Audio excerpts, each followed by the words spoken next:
حضرت علی رضی اللہ عنہ فرماتے ہیں کہ جب لوگ غصے میں ہوں تو ان کی بات غور سے سنا کرو، کیونکہ اصل حقیقت تبھی سامنے آتی ہے۔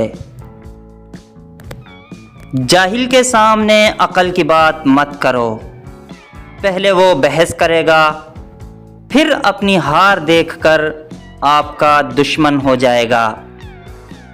حضرت علی رضی اللہ عنہ نے فرمایا، تمہارا ایک رب ہے، پھر بھی تم اسے یاد نہیں کرتے، لیکن اس کے کتنے بندے ہیں، پھر بھی وہ تمہیں کبھی نہیں بھولتا۔ حضرت علی رضی اللہ تعالیٰ عنہ فرماتے ہیں، صبر کی دو صورتیں ہیں، جو ناپسند ہو اسے برداشت کرنا، اور جو پسند ہو اس کا انتظار کرنا۔ حضرت علی رضی اللہ تعالیٰ عنہ نے فرمایا، عقل کے خراب ہونے کا سبب دنیا کی محبت ہے۔